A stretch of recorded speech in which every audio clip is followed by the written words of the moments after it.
আকাশবাণী আগরতলা। স্থানীয় সংবাদ পড়ছি নবনীতা বণিক। এখনকার বিশেষ বিশেষ খবর হল, প্রধানমন্ত্রী নরেন্দ্র মোদী আজ নেশামুক্ত যুবা ফর বিকশিত ভারত অভিযানের সূচনা করেন। মাদকাসক্তি দেশের পাশাপাশি ত্রিপুরার অন্যতম উদ্বেগজনক চ্যালেঞ্জ বললেন রাজ্যপাল। আগামী ৪ আগস্ট রাজ্যের ঐতিহ্যবাহী কের পূজা উপলক্ষে অভিনন্দন জানিয়েছেন মুখ্যমন্ত্রী। টিএফএ পরিচালিত মহিলা লীগ ফুটবলের উদ্বোধন। এবারে বিস্তারিত খবর। প্রধানমন্ত্রী নরেন্দ্র মোদী আজ মাদকাসক্তির বিরুদ্ধে আগামী ১০০ সপ্তাহ দেশব্যাপী জনভাগিদারী অভিযান নেশামুক্ত যুবা ফর বিকশিত ভারত অভিযানের সূচনা করেন। নতুন দিল্লিতে ভার্চুয়ালি এই অভিযানের উদ্বোধনে বক্তব্য রাখতে গিয়ে শ্রী মোদী বলেন, দেশ যখন একটি বিকশিত ভারত হওয়ার পথে এগিয়ে চলেছে, তখন দেশের যুবকদের অবশ্যই শারীরিকভাবে সুস্থ, মানসিকভাবে শক্তিশালী এবং আত্মবিশ্বাসে পরিপূর্ণ হতে হবে। প্রধানমন্ত্রী সামাজিক কলঙ্কের ভয়ে মাদকাসক্তির ঘটনা গোপন না করার জন্য পরিবারগুলিকে অনুরোধ করেছেন।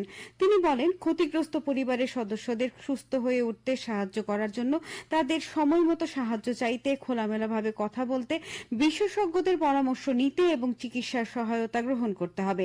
প্রধানমন্ত্রী আরও বলেন, একটি মাদক মুক্ত সমাজ গঠনের সচেতনতা বৃদ্ধি এবং জনগণের অংশগ্রহণের উৎসাহিত করার জন্য দেশজুড়ে প্রতি রবিবার সাপ্তাহিক কার্যক্রমের আয়োজন করা হবে। দেশজুড়ে ২৮,০০০ স্থান থেকে ১ কোটিরও বেশি যুবক এই অনুষ্ঠানে অংশগ্রহণ করেন। অংশগ্রহণকারীদের মধ্যে রয়েছেন বিভিন্ন রাজ্যের রাজ্যপাল, মুখ্যমন্ত্রী, মাই ভারত এবং জাতীয় সেবা প্রকল্পের স্বেচ্ছাসেবক, সেই সাথে স্কুল, কলেজ, বিশ্ববিদ্যালয়, যুব ক্লাব, এনজিও এবং আধ্যাত্মিক সংগঠনের প্রতিনিধিরা। রাজ্যপাল ইন্দ্রসেনা রেড্ডি নাল্লু বলেন, মাদকাসক্তি আজ দেশের পাশাপাশি ত্রিপুরার অন্যতম উদ্বেগজনক চ্যালেঞ্জ। এটি শুধুমাত্র আইন শৃঙ্খলার বিষয় নয়, বরং সমাজ, অর্থনীতি ও নৈতিক মূল্যবোধের উপর গভীর আঘাত হানা একটি সংকট, যা সমাজের মূল ভিত্তিকেই দুর্বল করে দিচ্ছে। আজ ত্রিপুরা বিশ্ববিদ্যালয়ের অডিটোরিয়ামে বিকশিত ভারত সংকল্প অভিযানের অঙ্গ হিসেবে নেশা মুক্ত যুব সমাজ গড়ার লক্ষ্যে প্রধানমন্ত্রী নরেন্দ্র মোদীর ভার্চুয়ালি কর্মসূচি অনুষ্ঠিত হয়। এই উপলক্ষে আয়োজিত অনুষ্ঠানে রাজ্যপাল এই কথা বলেন। তিনি বলেন, প্রধানমন্ত্রী নরেন্দ্র মোদীর কল্পিত নেশামুক্ত ভারত কেবল একটি সরকারি কর্মসূচি নয়, বরং দেশের ভবিষ্যৎ রক্ষার জন্য অত্যন্ত প্রয়োজনীয় একটি জাতীয় অঙ্গীকার। রাজ্যপাল জানান, ২০১৪ সাল থেকে ভারত সরকার মাদকের চাহিদা হ্রাসে ধারাবাহিকভাবে বিভিন্ন পদক্ষেপ গ্রহণ করছে। সমাজ কল্যাণ ও ক্ষমতায়ন মন্ত্রক national action plan for drug demand reduction প্রণয়ন করেছে, যার মূল লক্ষ্য প্রতিরোধ, সচেতনতা বৃদ্ধি, শনাক্তকরণ, কাউন্সেলিং, চিকিৎসা ও পুনর্বাসন নিশ্চিত করা। রাজ্যপাল বলেন, শুধুমাত্র আইন প্রয়োগের মাধ্যমে এই সমস্যার সমাধান সম্ভব নয়। সমাজের প্রতিটি স্তরে সচেতনতা সৃষ্টি, চিকিৎসা, পুনর্বাসন এবং সামাজিক সহায়তা নিশ্চিত করতে হবে। মাদক শুধু একজন ব্যক্তিকে নয়, তার পরিবার, সমাজ ও ভবিষ্যৎকেও ধ্বংস করে দেয়। তাই মাদক বিরোধী এই লড়াই ভবিষ্যৎ প্রজন্মকে রক্ষার লড়াই। অনুষ্ঠানে উপস্থিত ছিলেন ত্রিপুরা বিশ্ববিদ্যালয়ের উপাচার্য দেবব্রত দাস।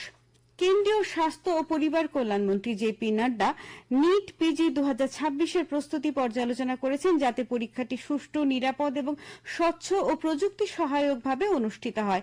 এই পরীক্ষা আগামী ৩০ আগস্ট অনুষ্ঠিত হওয়ার কথা রয়েছে। বৈঠক চলাকালীন মন্ত্রী national board of examination in medical science NBEMS এ প্রযুক্তি অংশীদার এবং পরীক্ষা পরিচালনার সাথে জড়িত অন্যান্য সংশ্লিষ্ট পক্ষের প্রস্তুতি মূল্যায়ন করেন। মন্ত্রী জোর দিয়ে বলেন, সততা ও নিরাপত্তার সর্বোচ্চ মান বজায় রেখে একটি সুষ্ঠু, স্বচ্ছ ও পরীক্ষার্থী বান্ধব পরীক্ষা নিশ্চিত করার জন্য সর্বাত্মক প্রচেষ্টা চালাতে হবে। শ্রী নাড্ডা পরীক্ষার্থীদের গুজবে কান না দিতে এবং শুধুমাত্র NBEMS ও স্বাস্থ্য ও পরিবার কল্যাণ মন্ত্রকের জারি করা সরকারি বিজ্ঞপ্তির উপর নির্ভর করার জন্য অনুরোধ করেন। স্বাস্থ্য ও পরিবার কল্যাণ মন্ত্রকের মতে নিট পিজি ২০২৬-এর জন্য মোট ২,৭৩,১৮৩ জন পরীক্ষার্থী নিবন্ধন করেছেন, যা গত বছরের তুলনায় ১২.৫%-এরও বেশি বৃদ্ধি পেয়েছে। পরীক্ষাটি প্রায় ৩৪০টি শহর এবং ১৩০০-রও বেশি পরীক্ষা কেন্দ্রে একটি পর্যায়ে অনুষ্ঠিত হবে। দেশের স্বাধীনতা দিবস উদযাপনের অঙ্গ হিসেবে সারা দেশের সাথে গোমতী জেলাতেও হর ঘর তিরঙ্গা ও তিরঙ্গা যাত্রা অভিযান কর্মসূচি পালন করা হবে। এই কর্মসূচি আগামী 10ই আগস্ট থেকে 15ই আগস্ট পর্যন্ত চলবে। গোমতী জেলার সদর উদয়পুরে অটল ভবনে আয়োজিত একদিনের জেলাভিত্তিক কর্মশালায় অংশ নিয়ে বিজেপি প্রদেশ সহ সভাপতি তাপস ভট্টাচার্য এই খবর জানান। তিরঙ্গা যাত্রা অভিযান হবে 10 থেকে 14 আগস্ট পর্যন্ত, আর হর ঘর তিরঙ্গা কর্মসূচি হবে 13 থেকে 15 আগস্ট পর্যন্ত। 14 আগস্ট পালিত হবে বিভাজন স্মৃতি দিবস। এতে জেলা স্তরের দলীয় নেতৃবৃন্দ উপস্থিত থাকবেন। দক্ষিণ জেলায় হর ঘর তিরঙ্গা কর্মসূচি সফল করতে আজ বিলুনিয়ায় বিজেপি পিলাক জেলা অফিসে এক সাংগঠনিক সভা হয়। সভায় বিধায়ক মাইলাফরু মগ, স্বপ্না মজুমদার, বিজেপি নবনিযুক্ত প্রদেশ সম্পাদক নবাদল বণিক ও জেলা সভাপতি দীপায়ন চৌধুরী প্রমুখ বক্তব্য রাখেন।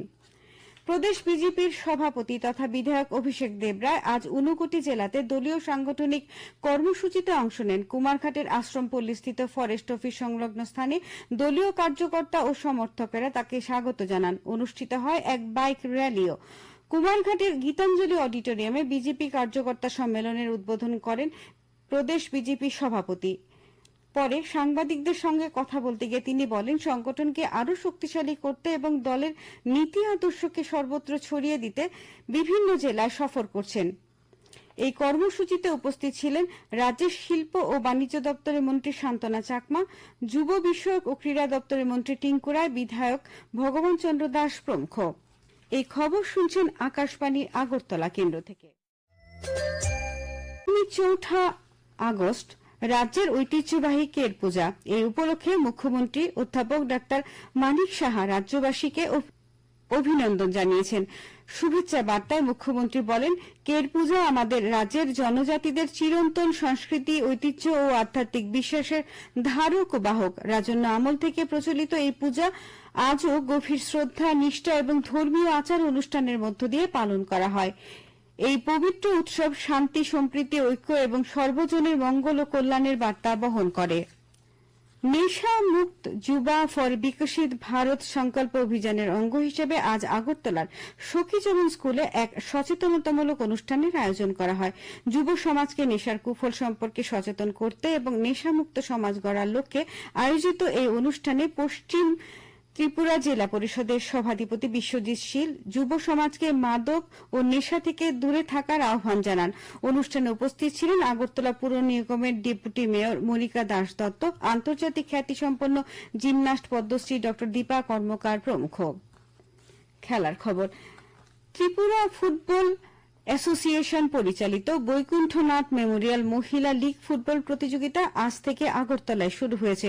উমাকান্ত মিনি স্টেডিয়ামে আসরের সূচনা করেন প্রাক্তন মহিলা ফুটবলার দীপ্তি পাল। অনুষ্ঠানে আগরতলা পুর নিগমের ডেপুটি মেয়র মনিকা দাস দত্ত উপস্থিত ছিলেন। পরে ডিয়ার ক্লাব ও ফুলঝানু অ্যাথলেটিক্স ক্লাবের মধ্যে খেলা হয়। ত্রিপুরা ফুটবল অ্যাসোসিয়েশন পরিচালিত ঘরোয়া দ্বিতীয় ডিভিশন লীগ ফুটবল প্রতিযোগিতার আজকের খেলায় বীরেন্দ্র ক্লাব জয়লাভ করেছে। উমাকান্ত মিনি স্টেডিয়ামে বিকালে অনুষ্ঠিত খেলায় বীরেন্দ্র ক্লাব 5-0 গোলে নবোদয় সংঘকে হারিয়ে দেয়। আবহাওয়ার খবর।